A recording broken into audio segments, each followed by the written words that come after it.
दोस्तों, एक सवाल जिसका जवाब बहुत कम लोग जानते हैं वो ये है कि आईएएस अधिकारी का प्रमोशन यानी पदोन्नति कैसे होती है। ये तो हम सब जानते हैं कि भारत सरकार के विभिन्न मंत्रालयों के सचिव भी अपने करियर की शुरुआत एक आईएएस ऑफिसर के रूप में ही करते हैं। मगर वहां तक पहुंचने में कितने साल लगते हैं और उससे पहले किन पदों पर काम करना जरूरी होता है, ये बहुत कम लोग जानते हैं। तो आज के इस वीडियो में हम इसी पर बात करेंगे। तो आइए जानते हैं कि आईएएस ऑफिसर का प्रमोशन कैसे होता है। नमस्कार, स्वागत है आपका प्रभात एग्जाम की YouTube चैनल पर। मैं हूं आपके साथ ऐश्वर्या। एक ऐसा प्लेटफॉर्म है जहां आपको मिलती हैं सभी कम्पिटिटिव एग्जाम से जुड़ी महत्वपूर्ण जानकारियां जो आपको किसी भी एग्जाम में सफल होने में काफी मदद कर सकती हैं। अगर आप हमारे YouTube चैनल पर पहली बार आए हैं तो हमें लाइक और सब्सक्राइब जरूर करें और हमारे लेटेस्ट वीडियोस और अपडेट सबसे पहले आप तक पहुंच जाएं, इसके लिए बेल आइकॉन को भी प्रेस करना बिल्कुल ना भूलें।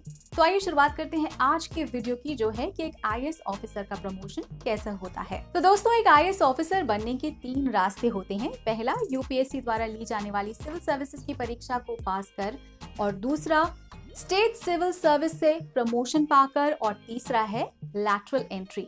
तो इनमें सबसे बड़ा हिस्सा सीधे एग्जाम पास कर जाने वाले कैंडिडेट का होता है।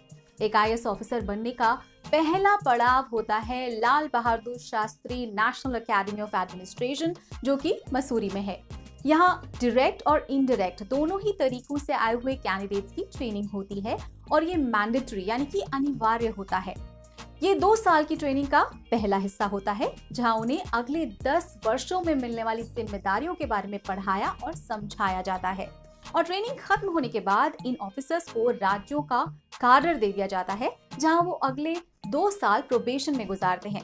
इस दौरान अलग अलग सरकारी डिपार्टमेंट्स में उनकी पोस्टिंग की जाती है ताकि वो सरकार के कामकाज को अच्छी तरह से समझ सकें। दोस्तों, कई लोग ये सोचते हैं कि प्रोबेशन खत्म करने के बाद आईएएस ऑफिसर डीएम या कलेक्टर बन जाता है, मगर ये सच नहीं है। प्रोबेशन के बाद कम से कम 4 साल तक उसे एसडीएम या एसडीओ के रूप में काम करना होता है। 4 साल के बाद उसे एडीएम या एडिशनल डिस्ट्रिक्ट मैजिस्ट्रेट के रूप में काम करना पड़ता है। ये post under secretary to the government of India के बराबर होती है। इस पोस्ट पर 2 या 3 साल काम करने के बाद जब उसकी सर्विस के 9 साल पूरे हो जाते हैं, फिर उसे किसी शहर का डिस्ट्रिक्ट मैजिस्ट्रेट या डिस्ट्रिक्ट कलेक्टर बनाया जाता है। ये पद बहुत महत्वपूर्ण होता है क्योंकि शहर के डीएम या डीसी पर ही उसके विकास और लॉ एंड ऑर्डर की जिम्मेदारी होती है। इसी समय कुछ लोगों को राज्य सरकारों के अलग अलग मिनिस्ट्रीज में जॉइंट सेक्रेटरी भी बनाया जाता है। ये पोस्ट भारत सरकार में डेप्यूटी सेक्रेटरी के बराबर होती है। 4 सालों के बाद उन्हें एक इंक्रीमेंट और दिया जाता है, जिससे वो या तो राज्य सरकार के किसी मंत्रालय में स्पेशल सेक्रेटरी बन सकते हैं या फिर डिस्ट्रिक्ट मैजिस्ट्रेट के पद पर ही रह सकते हैं। 16 साल की सर्विस के बाद एक आईएएस ऑफिसर या तो राज्य सरकार के किसी मंत्रालय में एडिशनल सेक्रेटरी बन सकता है, या फिर उसे डिविजनल कमिश्नर बनाया जा सकता है, या फिर केंद्र सरकार में उसे किसी मंत्रालय में जॉइंट सेक्रेटरी भी बनाया जा सकता है। 25 सालों के अनुभव के बाद आईएएस ऑफिसर को राज्य सरकार में किसी मंत्रालय में प्रधान सचिव या प्रिंसिपल सेक्रेटरी बनाया जाता है, और यदि वो भारत सरकार में काम करता है तो उसे किसी मिनिस्ट्री में एडिशनल सेक्रेटरी बनाया जाता है।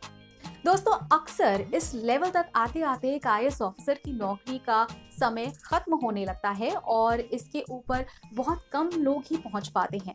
इसके बाद प्रमोशन से लोग राज्य सरकार में चीफ सेक्रेटरी या मुख्य सचिव बनते हैं, या फिर भारत सरकार के अलग अलग मिनिस्ट्रीज में सेक्रेटरी बनते हैं। यहाँ ये जानना जरूरी है कि किसी भी राज्य में एक ही चीफ सेक्रेटरी हो सकता है।